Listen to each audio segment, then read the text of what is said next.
USCMA as a questions. So guys, अगर आप एक यूएससीएमए के स्टूडेंट्स हैं या आपने अभी यूएससीएमए को स्टार्ट नहीं किया है, तो गाइस मैं आपको एक इंपॉर्टेंट बात बताने जा रहा हूं कि देखिए, यूएससीएमए की एग्जाम केवल मल्टीपल चॉइस क्वेश्चन नहीं है। यहां पर आपको 25% पोर्शन जो होता है वो एज ए क्वेश्चंस भी आते हैं। एज ए क्वेश्चंस मतलब केस स्टडीज, और केस स्टडी आपको कंप्यूटर पर ही सॉल्व करना है, कोई रिटर्न नहीं देना है। आपको कंप्यूटर के अंदर एक केस सिनेरियो गिवन होगा, उस केस सिनेरियो में या तो आपको ड्राफ्टिंग करनी पड़ेगी या न्यूमेरिकल क्वेश्चंस करने होंगे। तो आप अगर यूएससीएमए में एडमिशन ले चुके हैं तो आपको बिल्कुल डेफिनेटली पता होगा कि जो 75% पोर्शन है वो बेसिकली मल्टीपल चॉइस क्वेश्चन और 25% जो पोर्शन है वो एज ए राइटिंग है। तो आपको एज ए राइटिंग 3 घंटे की मल्टीपल चॉइस क्वेश्चंस को करने के बाद ही सॉल्व करने का ऑप्शन मिलता है। या तो आपने सारे एमसीक्यू 3 घंटे से पहले कर लिए हों, तो जो बचा हुआ टाइम है प्लस 1 आवर, मतलब ऑन एन एवरेज आपको 2 केस स्टडी आपको एग्जाम में मिलेगी, और इन 2 केस स्टडी को आपको ऑन एन एवरेज टाइम जो मिलेगा वो 30 minutes for each case study मिलेगा। और मैं आपको बार बार कह रहा हूं, देखिए ये कोई मल्टीपल चॉइस क्वेश्चन नहीं है कि आपका गैस वर्क हो गया, आपने अपनी मर्जी से टाइप कर दिया। यहां आपको कोई ऑप्शन नहीं मिलने वाला है। तो आपके एज ए क्वेश्चन तभी सही हो पाएंगे जब आपने सही तरीके से कोचिंग करी और आपको जब कॉन्सेप्ट पढ़ाए गए तो बहुत सही तरीके से इंटरप्रिटेशन किया है। We are the content provider of the glam review providers, और हमारी लाइव ऑनलाइन क्लासेस में हम लोग जब कॉन्सेप्ट को बिल्ड करते हैं तो हमारा पूरा फोकस ये होता है कि एक स्टूडेंट एज ए क्वेश्चंस को भी क्या करें, सही तरीके से सॉल्व कर सके। तो गाइस, आज इस वीडियो के थ्रू मैं आपको as a writings, as a questions को किस तरीके से अप्रोच करना चाहिए यूएससीएमए के एग्जाम में, वो मैं आपको बताने जा रहा हूं।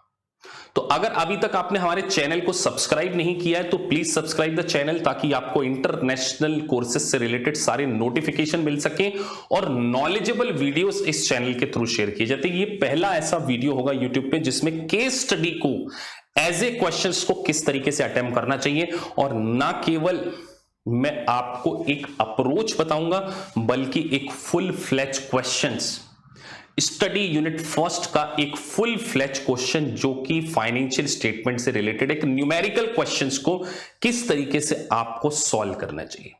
तो अगर आप ऑलरेडी कोचिंग क्लास कहीं से ले चुके हैं और आपने अगर फर्स्ट पार्ट को अच्छे से पढ़ लिया तो आपको काफी अच्छे से समझ में आएगा। लेकिन अगर आप एक न्यू कमर स्टूडेंट हैं और आप पहली बार ज्वाइन कर रहे हैं तो you will get the proper idea कि आपको किस तरीके से एज ए राइटिंग सॉल्व करना चाहिए, और एज ए स्टूडेंट जो कि इसको डेमो के रूप में भी देख रहे हैं, they will get the idea कि एज ए क्वेश्चंस को हमें किस तरीके से सॉल्व करना चाहिए। तो पहले हमें ये तो पता चले कि कितने प्रकार के एज ए आते हैं। तो आप अगर आईएमए की जो आपको करिकुलम दिया जाता है उसमें स्पेसिफिकली मेंशन है कि जो एज ए है वो बेसिकली 3 प्रकार के हैं। एक तो आपको आएगा राइटिंग ए मेमो, मतलब वहां पर आपको ड्राफ्टिंग करनी पड़ सकती है। तो ड्राफ्टिंग में आपकी इंग्लिश बहुत इंपॉर्टेंट होगी। इंग्लिश के साथ साथ देखिए, इंग्लिश के कुछ मार्क्स हैं, लैंग्वेज के कुछ मार्क्स हैं, लेकिन पूरे मार्क्स लैंग्वेज के नहीं है। आपको टेक्निकल वर्ड्स लिखने होंगे, और मैं आपको इस पर्टिकुलर क्वेश्चन पे बताऊंगा कि आपके टेक्निकल वर्ड किस तरीके के होने चाहिए। तो एक तो हमने बात करी कि रिटन मेमो आपको मिलेगा, एक रिटन मेमो को किस तरीके से सॉल्व करना है। दूसरा, आपको performing of a calculation, even कई बार आपको बैलेंस शीट का प्रेजेंटेशन, स्टेटमेंट ऑफ इक्विटी, जो आज मैं आपको क्वेश्चन कराऊंगा बिल्कुल लार्ज क्वेश्चन होगा, अराउंड ये जो वीडियो है 1 आवर के भी अबव जाएगा। तो आप पेशेंस के साथ देखेंगे सो आपको एक प्रॉपर आइडिया लगेगा कि केस स्टडी को आपको किस तरीके से सॉल्व करना चाहिए। तो बेसिकली कंपेयरिंग एंड कॉन्ट्रास्टिंग, मतलब आपको कंपेयर करना, दो ईयर के फाइनेंशियल डेटा को कंपेयर करने से रिलेटेड एज ए क्वेश्चंस भी देखने को मिल सकते हैं। उसके बाद बेसिकली 3 प्रकार के रिटन क्वेश्चन, मतलब 3 ब्रॉडली कैटेगरीज को और फर्दर एक्सप्लेन किया गया है। Calculation question will require you make to calculation, you don't need to provide much if any explanation for this question but you will want। मतलब अगर कैलकुलेशन वाले questions हैं सो आपको ये ध्यान रखना है कि अगर कैलकुलेशन आपसे पूछा जा रहा है, कीप इन माइंड, अगर आपसे कैलकुलेशन पूछा जा रहा है ना तो आपको उसका पूरा एक्सप्लेनेशन लिखने की जरूरत नहीं। जैसे सपोज दैट आपसे पूछा गया how to calculate additional paid in capital, मतलब एक पर्टिकुलर न्यूमेरिकल आपको दिया है, उसमें आपको एडिशनल पेड इन कैपिटल निकालना है या ट्रेजरी स्टॉक का कैलकुलेशन करना है, तो आपको ट्रेजरी स्टॉक की डेफिनेशन नहीं लिखना है। आपसे पूछा गया सेल्स वेरिएंस, तो आपको सेल्स वेरिएंस की डेफिनेशन नहीं लिखना, आपको सिंपल कैलकुलेशन करके बताना है। तो पहली बात, जब आपसे कैलकुलेशन वाले क्वेश्चन पूछे जाएं तो आपको उसकी थ्योरी लिखने की कोई जरूरत नहीं होगी, आपको सिंपली हेडिंग डालना और उसका क्या करना है, न्यूमेरिकल्स आपको देना। उसके बाद एक आएंगे आपके एनालिसिस वाले क्वेश्चन। एनालिसिस वाले क्वेश्चंस में आपको शॉर्ट कंक्लूजन बिल्कुल देना है और जस्टिफाई योर पोजीशन। जहां कहीं भी आपको एक सिचुएशन दी गई कि being a CMA certified management accountant, अगर आप एक कंपनी की परफॉर्मेंस मैनेजमेंट परफॉर्मेंस को देखते हुए उसकी कॉस्ट को कंट्रोल करना चाहते हैं, आपको उसको एक ईआरपी सिस्टम वहां पर इंप्लीमेंट करना है, इंफॉर्मेशन टेक्नोलॉजी इंप्लीमेंट करना है, तो आपको अगर एक केस स्टडी दी गई है ना तो आपको वहां पर कंक्लूजन जरूर देना है और अपना जस्टिफिकेशन जरूर देना है। मतलब आपकी केस स्टडी का एंड कंक्लूजन से होना चाहिए।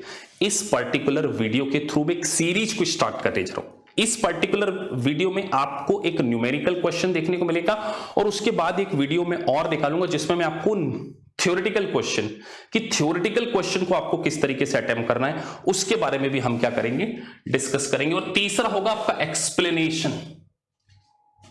आपको यहां पर डिफरेंट कॉन्सेप्ट को क्या करना पड़ेगा, एक्सप्लेन करना पड़ेगा। मतलब वहां पर स्ट्रेट फॉरवर्ड आपको क्वेश्चन गिवन होगा और स्ट्रेट फॉरवर्ड क्वेश्चंस को आपको क्या करना है, सॉल्व करना है। तो सर एक आएगा कैलकुलेशन, 2 केस स्टडी होगी, एक कैलकुलेशन 100% आएगा। तो कैलकुलेशन में बहुत ज्यादा इंग्लिश की आपकी रिक्वायरमेंट नहीं, क्योंकि कई स्टूडेंट मुझे फोन करके बोलते हैं कि सर हमारी इंग्लिश अच्छी नहीं है, हमारी ड्राफ्टिंग अच्छी नहीं है। बेटा कैलकुलेशन वाले क्वेश्चंस में आपको कोई इंग्लिश में लिखने की जरूरत नहीं, मल्टीपल चॉइस क्वेश्चन है। तो आपकी अगर लैंग्वेज डिसेंट भी है तो चल जाएगा, और कंप्यूटर पे टाइप करना है तो राइटिंग स्किल मैटर नहीं, कंप्यूटर पे ही एग्जाम है। पहली चीज, एनालिसिस क्वेश्चंस में आपको सिचुएशन दी होगी, केस स्टडी गिवन होगी, उस केस स्टडी में आपको कैसे सॉल्व कैसे करना है वो एक वीडियो में अलग से बनाऊंगा। मैं आपको सिर्फ यहां ये बता रहा हूं कि 3 प्रकार के आएंगे, कैलकुलेशन, एनालिसिस और एक्सप्लेनेशन। तो एनालिसिस में आपको क्या गिवन होता है, एक केस स्टडी गिवन होती है, केस स्टडी को आपने जस्टिफाई करना, कंक्लूजन देना है, और एक होता है एक्सप्लेनेशन क्वेश्चन जहां पर आपसे डायरेक्ट थ्योरी क्वेश्चन पूछी जाती है। लेकिन इस वीडियो के थ्रू मैं आपको जो आज कराने जा रहा हूं वो कैलकुलेशन वाला पार्ट समझाने जा रहा हूं कि आपको कैलकुलेशन कैसे करना चाहिए, और ये पूरा कैलकुलेशन में आपको कंप्यूटर पर एक्सेल पे समझाने जा रहा हूं, ताकि आप जब एग्जाम में आपके सामने वहां पर एक वर्ड फाइल ओपन होगी तो वर्ड फाइल में मैं आपको क्वेश्चंस करके समझाऊंगा, वर्ड और एक्सेल का कॉम्बिनेशन लूंगा ताकि आप भी इस तरीके से प्रैक्टिस कर सके। तो जो मेरी करंट बैच के स्टूडेंट्स हैं they will get the proper idea also कि आपको किस तरीके से केस स्टडीज को सॉल्व करना चाहिए। और केस स्टडी आपकी तभी सॉल्व हो सकती है जब आपके पास मास्टरी हो।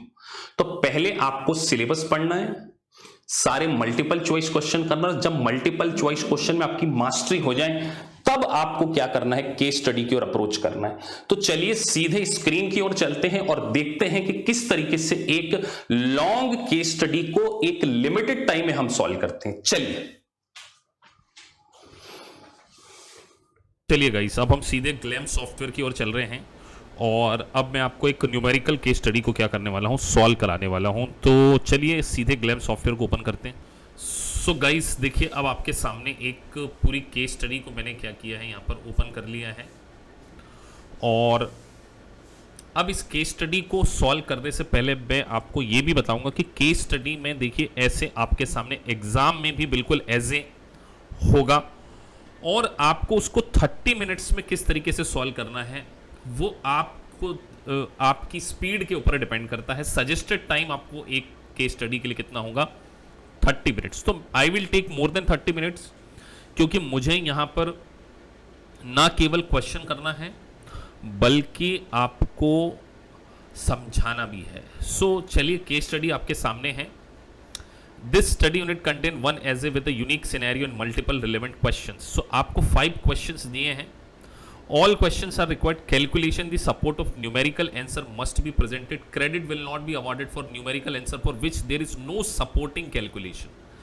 तो केस स्टडी सॉल्व करते समय, एज ए राइटिंग को सॉल्व करते समय आपको ये ध्यान रखना है कि आपको सपोर्टिंग कैलकुलेशन डेफिनेटली शो करने होंगे। तो एक बात हमने यहाँ पर ये भी लर्न की कि आपको सपोर्टिंग कैलकुलेशन स्पेशली सॉल्व करना है।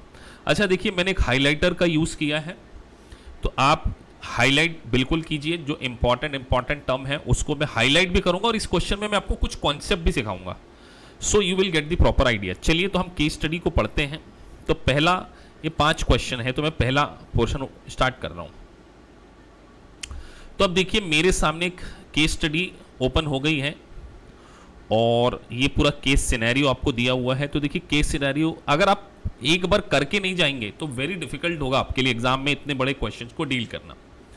तो पांचों एक साथ नहीं पढ़ना है। सबसे पहला क्या बोल रहा है, कैलकुलेट गंबित दिसंबर 31 ईयर 4 बैलेंस। तो ध्यान रखिए, ईयर बहुत ज्यादा इंपॉर्टेंट होने वाले हैं। अगर आपने केस स्टडी में ईयर को गलत पढ़ लिया तो मैं आपको अश्योर कर रहा हूं आपका क्वेश्चन गलत होगा। तो 4th ईयर में हमें करना है क्या क्या निकालना है, कॉमन स्टॉक का बैलेंस, एक तो कॉमन स्टॉक का बैलेंस, प्रेफर्ड स्टॉक का बैलेंस निकालना है, मतलब बैलेंस शीट में आपको इनका बैलेंस कैलकुलेट करना है। तो अभी मैं केस स्टडी को पढ़ूंगा और आपको बताऊंगा कि प्रेफर्ड स्टॉक का बैलेंस। तो सबसे पहले हम इसके कुछ वर्किंग, क्योंकि मैंने यहां पर आपको ट्रेनिंग देनी है कि आपको वर्किंग नोट कैसे बनाना चाहिए, तो मैं यहां पे साइड में एक एक्सेल की शीट भी ओपन कर लेता हूं। थोड़ा सा वीडियो डेफिनेटली लंबा होने वाला है, लेकिन जो करंट बैच के स्टूडेंट्स हैं तो उन्हें तो एक आइडिया ही मिलेगा। अगर आप फर्स्ट टाइम ज्वाइन कर रहे हैं तो आपको थोड़ा सा पेशेंस के साथ में चीज़ों को समझना पड़ेगा। और आपने अभी तक अगर कोचिंग नहीं ज्वाइन की है तो आपको समझ में भी थोड़ा सा कम आएगा, क्योंकि यहाँ सीधे केस स्टडी सॉल्व कर रहा हूँ। चलिए, सो हम इसको हम थोड़ा सा साइज बड़ा कर लेते हैं ताकि जो बच्चे मोबाइल में देख रहे हैं उन्हें भी एक प्रॉपर आइडिया मिल जाए।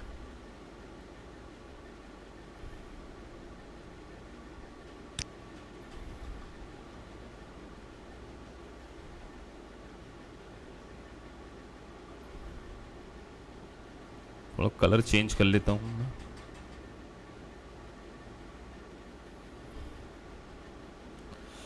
सो दो चीजें आपसे पहले पूछ रहे हैं, बैलेंस ऑफ, मुझे आपको कॉन्सेप्ट समझाना है। कॉमन स्टॉक पूछ रहे हैं एक तो आपसे केस स्टडी में, और प्रेफर्ड स्टॉक। अब कई बच्चे जो गलती कर देते हैं उसको मैंने हाईलाइट करना है यहां पर। प्रेफर्ड स्टॉक, सो आप ये ध्यान रखिए कि कैपिटल में कौन सा बैलेंस आएगा। केवल देखिए, आपको हमेशा यहां पर 8 पार वैल्यू पे शो करना है। इसको हमेशा किस पे शो करना है, 8 पार वैल्यू पे। कई बार क्या होगा कि कॉमन स्टॉक और प्रेफर्ड स्टॉक को प्रीमियम पे इशू किया जाएगा, तो आपने यहां पर प्रीमियम को कंसीडर नहीं करना है। प्रीमियम मतलब पार वैल्यू के ऊपर, जिसको कि यूएस गैप के अकॉर्डिंग क्या बोला जाता है, एडिशनल पेड इन कैपिटल। क्या बोला जाता है, एडिशनल पेड इन कैपिटल। अब जो न्यू कमर स्टूडेंट हैं उनके लिए डिफिकल्ट होगा समझना कि सर ये पार वैल्यू के ऊपर जो इशू कर, अगर समझ में आ रहा है तो अच्छी बात है। तो जब आप पार वैल्यू से ज्यादा प्राइस पर इशू करते हैं तो उस अमाउंट को हम एडिशनल पेड इन कैपिटल में डालते हैं, और जो पार वैल्यू है वो केवल कहां जाएगी, आपकी कॉमन स्टॉक और प्रेफर्ड स्टॉक की। तो हमारा कंसर्न क्या है कि सर हमें पहली केस स्टडी में जो सॉल्यूशन देना है वो क्या देना है, बैलेंस ऑफ कॉमन स्टॉक और बैलेंस ऑफ प्रेफर्ड स्टॉक। तो चलिए अब हम केस स्टडी को पढ़ते हैं। तो देखिए, केस स्टडी आपको यहाँ पे एज ए सिनेरियो दिया होता है। अब देखिए, इतनी लॉन्ग केस स्टडी को पढ़ना तो आपके दिमाग में क्वेश्चन होना चाहिए कि यार मुझे पहले क्वेश्चन में क्या इंफॉर्मेशन ढूंढनी। पहली केस स्टडी का जो पहला सिनेरियो है वो बात कर रहा है प्रेफर्ड स्टॉक और कॉमन स्टॉक का बैलेंस, तो मेरा फोकस केवल उसी पे होना चाहिए, मैं उन्हीं इंफॉर्मेशन को हाईलाइट करूंगा। चलिए, Gambit company was formed January 1 year 1, तो ईयर 1 में हमें 4th ईयर के लिए चाहिए। ऑथोराइज कैपिटल दी हुई है, तो ऑथोराइज कैपिटल का कोई रिलेवेंस नहीं होता, हमें तो इशूड और पेड अप कैपिटल से मतलब होता है। कितनी लिखी है? 200,000 शेयर पार वैल्यू। देखिए ये इंपॉर्टेंट है, $1। आप एग्जाम में भी ऐसे आपको हाईलाइटर मिलेंगे तो आपको हाईलाइट करना है। इसीलिए मैं बोलता हूं स्टूडेंट से कि आप बगैर सॉफ्टवेयर के अगर पढ़ रहे हैं तो आप पास होने की बहुत ज्यादा रिस्क ले रहे हैं। तो $1 पार वैल्यू कॉमन स्टॉक। अब देखिए यहां पर ये 2 लाख गिवन है और ये 50,000 गिवन है। 6% 10 par value cumulative preferred stock. Gambit physical year is the calendar year, यहां आपको मेंशन है इंफॉर्मेशन। अब हमें तो क्या चाहिए? बैलेंस पता करा, तो हमने इशू कितना किया, तो देखो प्राय यहां लिखा year 4। Gambit had $100,000 share of common stock issued and outstanding. तो अब मैं अपने काम की चीजों को हाईलाइट कर रहा हूं यहां पे कि मुझे प्रेफर्ड स्टॉक और उसका बैलेंस चाहिए। On January 1 year 1 95,000 share were issued for cash at ₹10। अब मुझे पता होना चाहिए कि सर अभी आपने बताया कि यहां पर पार वैल्यू 1 है, तो इसका मतलब ₹9 आपके लिए क्या होने वाला है? ₹9 जो है आपका बैलेंस होने वाला है। किसका बैलेंस होने वाला है? आपको जो स्टॉक बैलेंस है ना उसमें ₹9 ₹1 लिखना पड़ेगा। सॉरी, ₹9 तो कहां जाएगा? पेड इन कैपिटल में। यहां पर 95 इशू किए थे, यहां पे 5,000 फिर इशू कर रहे हैं। 5,000 share were exchange for a plot of land that had estimated market value 75,000। तो जो काम की इंफॉर्मेशन उसको हाईलाइट कर रहा हूं कि $75,000 में इशू किया है। तो 5,000 में पार वैल्यू कितनी हो गई सर? 5,000 प्लस 95,000। तो आगे बढ़े, तो अभी हमें दो चीजें मिल गई, एक 95 मिल गई, 5 मिल गई। उसके बाद during the year following transaction related to common stock occurred. ये आपका चौथे साल के पहले का डेटा है, ये चौथे साल में कुछ और ट्रांजेक्शन हुए। Gambit declare and paid cash dividend for ₹3 per share of a common stock.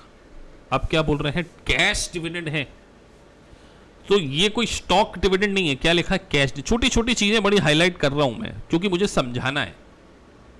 Cash dividend, तो कैश डिविडेंड और नीचे क्या लिखा है? Stock dividend. तो स्टॉक डिविडेंड के कारण आपके कॉमन स्टॉक की वैल्यू बढ़ेगी, कैश डिविडेंड के कारण नहीं बनेगी। ये किसको हम क्या बोलते हैं? जो मुझसे पढ़े वो जानते हैं, इसको मैं क्या बोलता हूं? Bonus share. Declare 2% common stock dividend on share issued and outstanding for record on June 15 year. It was issued on July 15 year 4. Gambit common stock at selling it. अब यहां पे प्राइस गिवन है आपको कितने में? Gambit common stock what selling, fair market value उसकी 23 थी, हमने स्टॉक डिविडेंड दिया है। तो मैं आपको पूरा कॉन्सेप्ट समझाऊंगा यहां पे भी।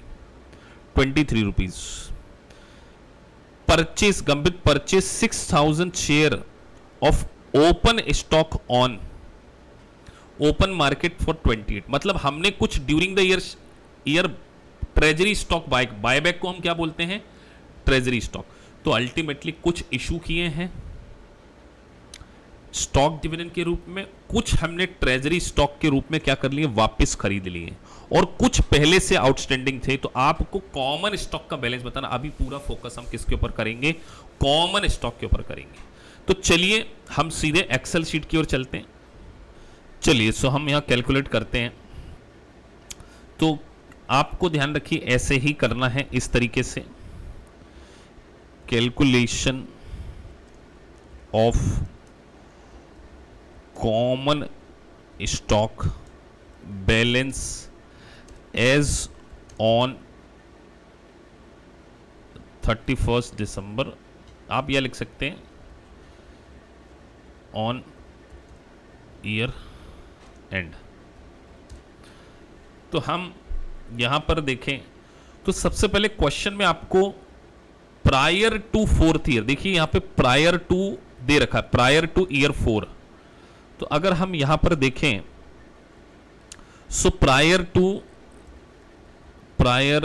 देखिए मैं यहां पे कैलकुलेशन कर रहा हूं, उन्होंने क्या बोला है, आपको कैलकुलेशन शो करना है प्रायर टू फोर्थ ईयर। अगर आप एग्जाम में ये नहीं करेंगे तो नंबर नहीं मिलेंगे। आपके शेयर कितने थे जो आपने कैश में इशू किए थे, कैश में इशू थे, तो यहां पर मैं कैश इशूड लिख दे रहा हूं।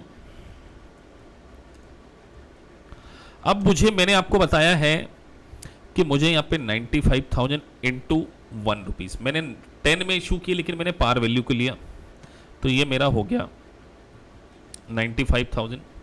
उसके बाद मैंने क्या किया है, other than cash consideration issue किए, तो मैंने जो शेयर इशू किए थे वो एक्सचेंज में किए थे। कितने में किए थे, 75,000 में, 5,000 शेयर।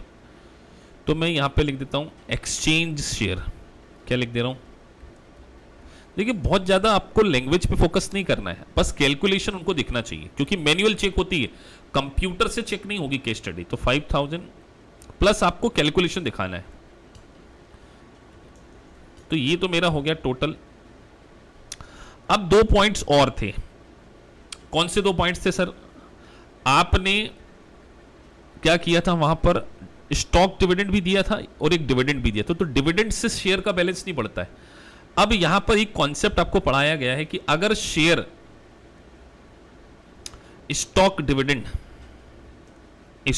डिविडेंड अगर 20 से 25% के बीच में हो, 20 से 25% के बीच में, तो इसकी फेयर मार्केट वैल्यू को आप क्या करते हैं, फेयर मार्केट वैल्यू को आप किस में दिखाएंगे, समझा रहा हूं। फेयर मार्केट वैल्यू को किस में दिखाएंगे, स्टॉक डिविडेंड 20 to 25% है, सो फेयर मार्केट वैल्यू आपको क्या करना पड़ेगा, रिटेन्ड अर्निंग से एडजस्ट करनी पड़ेगी।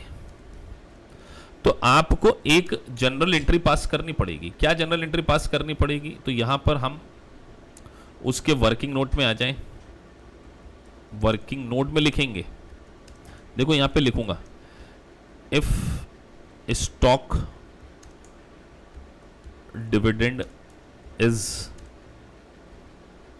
Between 20 to 25% in this case, तो ये ऐसे ही आपको केस स्टडी का आंसर करना है। In this case fair market value of share price will be adjusted from retained earning। ये केस स्टडी सॉल्व हो रही है, बस आपको ऐसे लिखना है, वर्डिंग देना है। चलिए सर, तो अब यहां पर फेयर मार्केट वैल्यू कितनी थी आपको क्वेश्चन में गिवन है, आपको कंप्यूटर के सॉफ्टवेयर के अंदर ही इस बात को लिखना है। तो सर फेयर मार्केट वैल्यू कितनी थी, 23 थी। तो 23, तो अब पार वैल्यू तो कितनी है, 1 है, तो जनरल एंट्री क्या हो जाएगी sir, retained earning account debit. तो रिटेन्ड अर्निंग को मैं यहां पे क्या करने वाला हूं, डेबिट करने वाला हूं। कितने से करने वाला हूं सर, कितना दे रहे हैं ये भी ध्यान देना पड़ेगा ना, कितना दे रहे हैं, 2% दे रहे हैं शायद, 2%, और कब दे रहे हैं, 15 मई को। उसके पहले ही आपके 1 लाख के शेयर इशू थे, तो आप यहां पर क्या करेंगे, ब्रैकेट में बनाएंगे, ब्रैकेट बनाएंगे 1 लाख का, 1 लाख इंटू 2% और मल्टीप्लाई कितना करेंगे, 23। ये देखिए वर्किंग नोट बन रहा है, उन्होंने बोला वर्किंग नोट के नंबर हैं। सो सर 1 लाख का 2% कितना होता है, 0.02 इंटू 23, तो 46,000 ये हो गया। आप यहां पे क्या डालेंगे, 2 कॉमन स्टॉक। तो कॉमन स्टॉक कितना आ गया, कॉमन स्टॉक का जो बैलेंस होगा वो हो जाएगा आपका पार वैल्यू से। तो सर 1 लाख का 2% 2000, तो 2000 आ जाएगा। बाकी कहां डाल लेंगे सर, तो ध्यान रखिए 2AP PIC additional paid in capital, तो 40। तो अब यहां पर इस 2000 को बैलेंस को हम क्या कर देंगे, यहां पर जोड़ देंगे क्योंकि शेयर इशू किए गए। तो यहां लिख दिया मैंने स्टॉक डिविडेंड, और यहां पर मैं वर्किंग नोट नंबर 1 का रेफरेंस दे दूंगा। ये आपको सिस्टम में करना है। किस में करना है, सिस्टम में आपको स्पेस गिवन होगा 2000। तो ये बैलेंस आ गया। अब कई बच्चे गलती कर देते हैं एक, कि जो ट्रेजरी स्टॉक का बैलेंस है वो भी यहीं जोड़ देते हैं। बेटा ट्रेजरी स्टॉक का अकाउंट अलग है, ट्रेजरी स्टॉक को इसमें से माइनस करके दिखाते हैं। केस स्टडी में हमसे किसका बैलेंस पूछा, कॉमन स्टॉक का बैलेंस पूछा, ट्रेजरी का नहीं। ट्रेजरी का पूछेंगे तो ट्रेजरी बैलेंस शीट में ट्रेजरी स्टॉक को प्रेजेंट किया जाता है इक्विटी में से रिड्यूस करके। तो ये 1,02,000 हमारा क्या हो गया, किसका बैलेंस हो गया, कॉमन स्टॉक का बैलेंस हो गया। तो ये हम क्या कर दें, मैं आपको अच्छे से दिख सके इसलिए इसको थोड़ा सा डिफरेंट कलर दे देता हूं। तो ये मैंने क्या करा है, कॉमन स्टॉक का बैलेंस निकाले। अगला balance calculation of prefer stock balance को कैलकुलेट करेंगे। Calculation of preferred stock balance. तो साथ साथ आपने अगर कॉन्सेप्ट अच्छे से पढ़े हैं तो आपको जल्दबाजी नहीं करना है कि सर 4 महीने 6 महीने में। बेटा 2 महीने रुक जाओ, जब तक पूरी प्रिपरेशन ना हो जाए एग्जाम नहीं देना है, नहीं तो $415 का फटका है, सीधे बोल रहा हूं। तो calculation of preferred stock balance आ जाए हम। चलिए तो हम केस स्टडी की ओर चलते हैं। सो केस स्टडी में प्रेफर्ड स्टॉक, तो प्रेफर्ड स्टॉक आपको दे रखे हैं ये 30,000 share of preferred stock, 15 rupees per share on November 1 year 2। तो प्रेफर्ड स्टॉक में तो सिंपल है, 10 रुपीज आई गेस उसकी फेस वैल्यू थी, पार वैल्यू कितनी थी, तो एक बार हम जरा उसकी पार वैल्यू को देख लें। सर पार वैल्यू जो हमारे प्रेफर्ड स्टॉक की थी वो 10 रुपीज थी शायद, हाँ ये रही 50,000 शेयर की जो पार वैल्यू। तो बस तो पहले पार्ट का स्टॉक आ गया। तो यहाँ पर प्रेफर्ड स्टॉक बैलेंस, तो प्रेफर्ड स्टॉक बैलेंस कितना है, तो सर प्रेफर्ड स्टॉक का बैलेंस है, आपके कितने शेयर थे, 30,000 थे ना, तो 30,000 इंटू 10 करके आप क्या कीजिए। तो केस स्टडी कुछ नहीं है, लॉन्ग क्वेश्चन है, बस रीडिंग सही तरीके से होनी चाहिए। और सॉफ्टवेयर में आपको स्टैंडर्ड सॉल्यूशन दिए गए हैं, लेकिन स्टैंडर्ड सॉल्यूशन करने से पहले आप अपना सॉल्यूशन कीजिए और फिर उस सॉल्यूशन को मैच कीजिए कि वो सॉल्यूशन आपका सही आता है या नहीं आता। ऐसे ही आपको क्या करनी चाहिए, प्रैक्टिस करनी चाहिए। चलिए तो अब हम दूसरे उसके ऊपर बढ़ते हैं। तो पहले हमारा केस स्टडी हो गई जिसमें हमने पहले प्रेफर्ड स्टॉक का भी बैलेंस का कैलकुलेशन कर लिया। अब दूसरा सिनेरियो, तो दूसरा सिनेरियो क्या बोलता है आपसे। सो दूसरा सिनेरियो आपको बोल रहा है दो चीजों के बारे में, एडिशनल पेड इन कैपिटल और ट्रेजरी स्टॉक। तो आप केस नंबर 2 डालेंगे, वहां पे क्या डालेंगे, जब आपको जो स्पेस दिया गया है वहां पर क्या डालेंगे, आपको वहां पर केस एज ए 2 या सिनेरियो 2, वहां पे आपको सिनेरियो दिया गया है। तो यहां पर अब आपको केस 2 में क्या कैलकुलेशन करना है,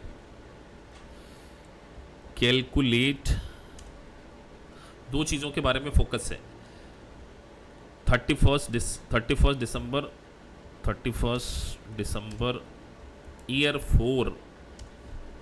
एक आपको कैलकुलेट करना है एडिशनल पेड इन कैपिटल। तो अभी हम तो यहां पर लिख लेते हैं calculation of additional paid in capital.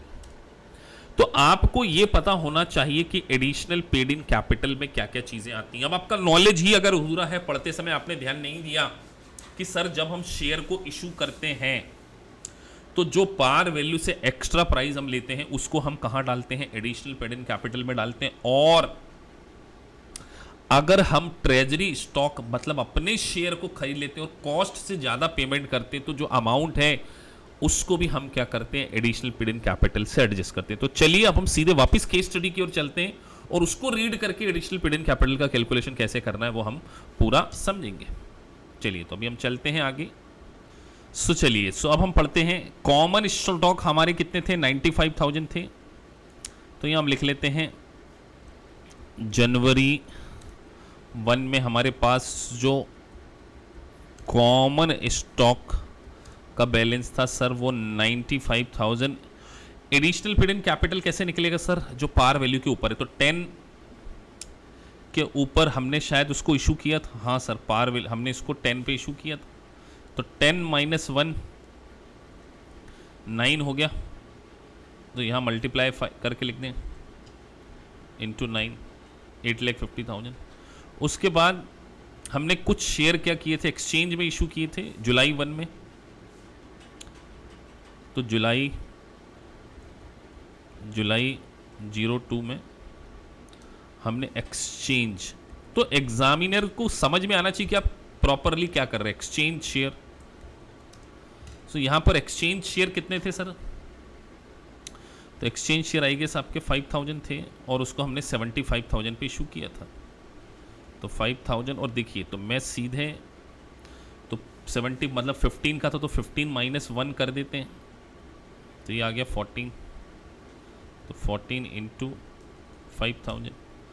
ऐसे ही आपके पास प्रेफर्ड स्टॉक थे कुछ, तो प्रेफर्ड स्टॉक, तो इस तरीके से आपको एक्सेल में, वर्ड में क्या करना है, वहां आपको प्री फॉर्मेट होगा, उसमें आपको केस स्टडी क्या करना है, सॉल्व करनी है। तो हम देखें सर हमारे पास प्रेफरेंस शेयर का भी डेटा गिवन है नीचे। सो प्रेफरेंस शेयर हमने कितने थे हमारे पास, आई गेस 30,000 थे, 30,000 थे। 10 रुपये फेयर वैल्यू उसकी पार वैल्यू थी, तो 5 रुपये आ जाएगा। तो सीधे कर देते हैं 30,000 इंटू 5। और एक बात आपको याद हो कि हमने एक एडिशनल पेड इन कैपिटल यहाँ पे भी डाला था, ये देखिए रिटेन अर्निंग में, जब हमने स्टॉक डिविडेंड के कारण, तो स्टॉक डिविडेंड के कारण जो आया था, तो उसको भी आप यहाँ पे मेंशन करना जरूरी है। तो न्यूमेरिकल क्वेश्चन में आपको मेंशन करना वहाँ पे जरूरी होगा।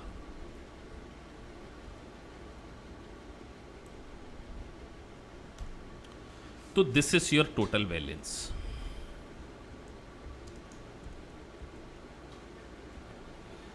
तो यहां आपने क्या है, इसका भी कैलकुलेशन कर लिया। तो बहुत ज़्यादा केस स्टडी लंबी भले होती है, लेकिन आपको कैलकुलेशन केस बाई केस, जैसे केस 2 ऐसा आपको ऐसा वर्ड में टाइप करना, मैंने यहाँ एक्सेल में किया है, आप वहाँ पे वर्ड में टाइप कीजिए, क्योंकि केस स्टडी कंप्यूटर से नहीं मैन्युअली चेक होती है। तो बस थोड़ा सा लैंग्वेज का ख्याल रखें, तो न्यूमेरिकल क्वेश्चन में तो आपको ऐसा कोई दिक्कत आने वाली नहीं है। चलिए तो अगला पार्ट उसमें क्या बोल रहा था कि उसको भी, सो ट्रेजरी स्टॉक का वैल्यूएशन। सो आपको ट्रेजरी स्टॉक के बारे में दिया था कि आप 28 रुपये में पढ़ते हैं, और यहाँ साफ लिखा है कॉस्ट मेथड। तो सिंपल का काम हो गया, कॉस्ट मेथड में तो आपने कुछ करना ही नहीं है। 6,000 इंटू 28, तो बैलेंस ऑफ ट्रेजरी स्टॉक,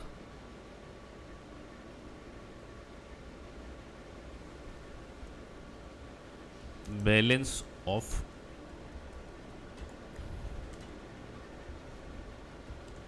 तो सर 6,000 इंटू 28, तो ये आपका आ जाएगा।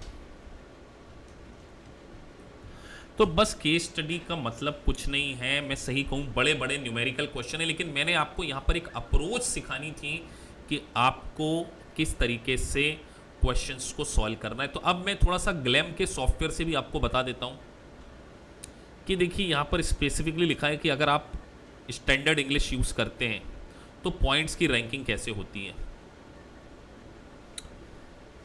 सो आपको अगर क्लियरिटी है, मतलब यहाँ लिखा है क्वाइट पुअर में 0, एवरेज में 1 और 2 में आउटस्टैंडिंग, आपको क्या है यहाँ पर मार्किंग मिलने वाली है। तो जो मेरी करंट बैच के स्टूडेंट हैं उनको इस सॉफ्टवेयर से क्या करना चाहिए, प्रैक्टिस करना चाहिए। और अगर आपके एग्ज़ाम बिल्कुल नियर आने वाली है अक्टूबर, तो आप सारी केस स्टडीज़ को नहीं सॉल्व कर सकते, तो आप इसके सॉल्व्ड सॉल्यूशन को भी क्या कर सकते हैं, नीचे देख सकते हैं। जैसे देखिए यहाँ पर जो हमने कैलकुलेशन किया तो आपको यहाँ पर ये अनऑफिशियल आंसर है, ये कोई आईएमए के आंसर नहीं है, क्योंकि आईएमए की केस स्टडी का स्टैंडर्ड सॉल्यूशन कहीं भी नहीं मिलेगा। तो आपको इन सॉल्यूशन को एक बार अच्छे से समझ में आपको आना, और इसके प्रेजेंटेशन को अगर आप देखेंगे तो आपको पूरा एक आइडिया लग जाएगा कि किस तरीके से आपको कैलकुलेशन करना है। तो ये एक वीडियो था जिसमें मैंने आपको केस स्टडी किस प्रकार की होती है और आपको किस तरीके से इसकी अप्रोच फॉलो करनी चाहिए, तो वो सारी चीज़ें मैंने आपको यहाँ पर बताने की कोशिश की। सो गाइस, ये ओवरऑल हमारा एक कॉन्सेप्ट था। तो मैं आप लोगों से यही कहना चाहूँगा, मेरे करंट बैच के स्टूडेंट हैं या जो इस वीडियो को यूट्यूब पे भी देख रहे हैं गाइस, सो देखिए, केस स्टडी, एक न्यूमेरिकल केस स्टडी को सॉल्व करने के लिए आपके कॉन्सेप्ट बहुत अच्छे होने चाहिए, और अगर आपके कॉन्सेप्ट बहुत अच्छे होंगे तभी आप न्यूमेरिकल क्वेश्चंस को सॉल्व कर पाएंगे। तो मैं बार बार बोलता हूं कि 75% पोर्शन जो है वो मल्टीपल चॉइस क्वेश्चन का है। तो आप क्या कीजिए, पहले एमसीक्यू को बहुत अच्छे से सॉल्व कीजिए। पूरा चैप्टर एमसीक्यू सॉल्व करने के बाद आपके कॉन्सेप्ट बन जाएंगे। तो पहले आपने एमसीक्यू सॉल्व करना है, उसके पहले भी आपको कॉन्सेप्ट को अच्छे से पढ़ना है। हमने आपको ग्लैम में एक बुक्स दिए और एक कोर कॉन्सेप्ट आते, तो पहले मेन बुक्स को पढ़िए, फिर उसके कोर कॉन्सेप्ट को पढ़िए, सारे multiple choice question chapter wise solve कीजिए, और फिर एक एक चैप्टर की केस स्टडी को ग्लैम में से सॉल्व कीजिए, और आप देखेंगे कि आपकी परफॉर्मेंस भी काफ़ी अच्छी है। तो अभी काफ़ी 2 महीने का समय है, तो अराउंड 50-60 केस स्टडी, मतलब आपका टारगेट होना चाहिए कि एक यूनिट को कंप्लीट करने के बाद आप क्या करें, पूरी केस स्टडीज़ को, उस चैप्टर वाइज केस स्टडी को सॉल्व करें। और अगर आपने ग्लैम की केस स्टडीज़ को एक बार गो थ्रू कर लिया तो 2 केस स्टडी आनी है। अगर एवरेज मार्किंग भी आपकी हो जाती है तो multiple choice question plus average marking मिलाकर आप क्या है, यूएससीएमए बन जाएंगे। तो गाइज, अगर आपको वीडियो अच्छा लगा है तो प्लीज़ सब्सक्राइब द चैनल, ताकि आपको इंटरनेशनल कोर्सेज से रिलेटेड सारे नोटिफिकेशंस मिलते रहें। Thank you for watching this video. Thank you very much.